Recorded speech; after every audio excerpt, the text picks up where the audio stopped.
In the standard societal narrative, helping is viewed as an unqualified good. We are taught from childhood that to give is better than to receive, and that the needs of the many outweigh the needs of the few. However, a rigorous examination of American individualist philosophy and behavioral psychology suggests that this axiomatic belief is flawed. The premise "don't help anyone" does not necessarily imply malice or cruelty. Rather, it suggests a doctrine of radical self-reliance and non-interference. When we intervene in the lives of others, even with good intentions, we often rob them of their agency, foster dependency, and deplete our own vital resources. This treatise explores why withdrawing help can be the most ethical and psychologically sound choice one can make. Part 1. The Philosophical Defense of Egoism. 1. Ayn Rand and the Virtue of Selfishness.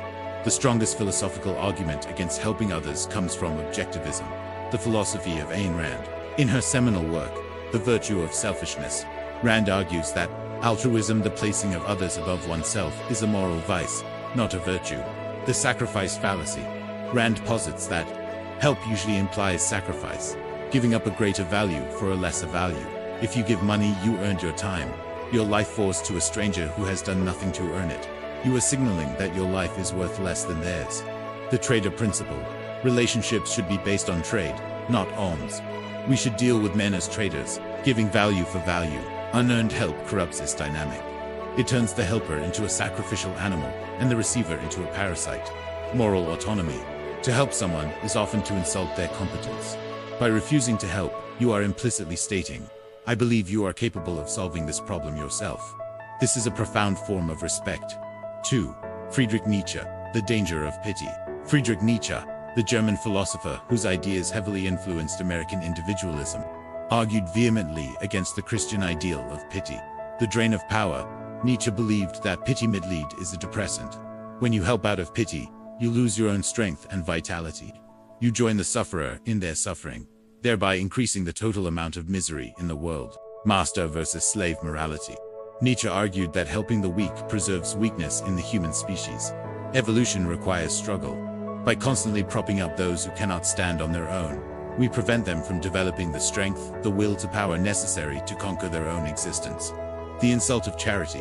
To receive help is often humiliating. It establishes a hierarchy where the helper is the superior agent and the receiver is the inferior subject. To refuse to help is to refuse to humiliate. 3. Max Stirner and the ego. The philosopher Max Stirner argued for the concept of the unique one. He believed that all social obligations, state, religion, humanity are spooks, ghosts that haunt the mind. Onus. The only reality is the self. Helping others because of a moral duty is a form of slavery to an abstract concept. One should only act if it pleases the ego. If helping does not bring you direct joy or profit, it is an irrational act of self-abnegation. Part 2. The psychological costs of helping. Moving from philosophy to psychology, we find empirical evidence suggesting that helping behavior is often pathological and damaging to both parties. 1. The Cartman drama triangle. Psychology identifies a dysfunctional social dynamic known as the drama triangle, consisting of 3 roles: the victim, the persecutor, and the rescuer. The rescuer trap. When you constantly help, you enter the role of the rescuer. While this feels good initially, ego boost, it requires a victim to exist. Therefore, the rescuer subconsciously needs the victim to remain helpless so they can keep rescuing. The shift. Eventually, the rescuer burns out and becomes the victim. "No one appreciates me," or the victim resents the help and becomes the persecutor. The only way. Learned helplessness. Behavioral psychology, pioneered by Martin Seligman, describes a condition called learned helplessness. The mechanism: when an individual is constantly shielded from the consequences of their actions, or when solutions are provided for them before they can struggle, their brain stops attempting to find solutions. The consequence: by helping someone, you condition them to believe they are incapable of affecting their own outcome. You literally teach them to be incompetent.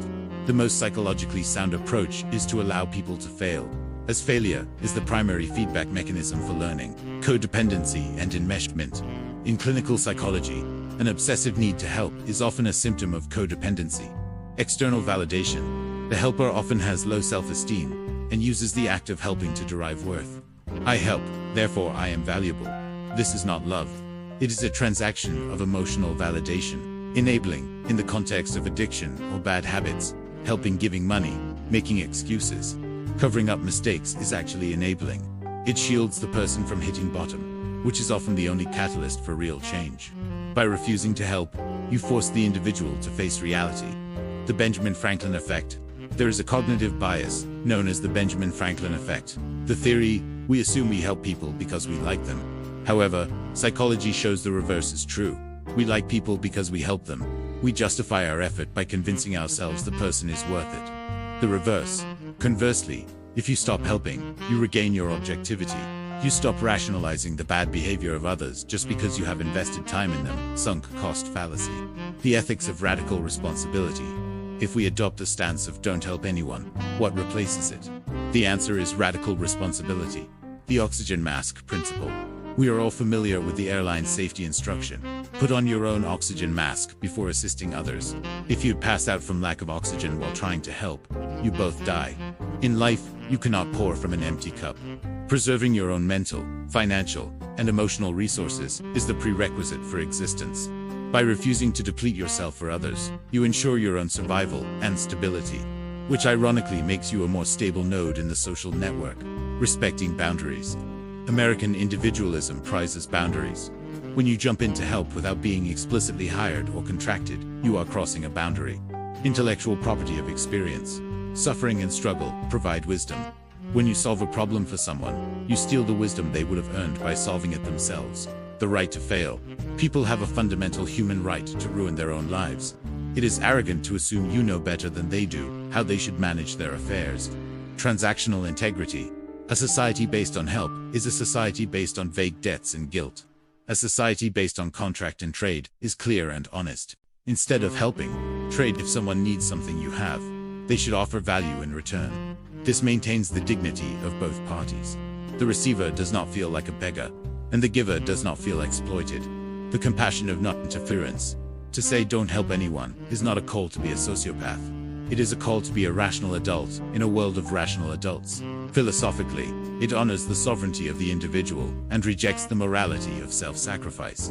Psychologically, it prevents codependency, learned helplessness, and the toxic drama triangle.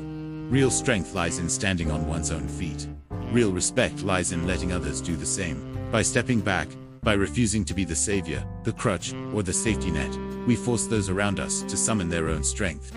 In this light, refusing to help is perhaps the most empowering thing you can do for another human being.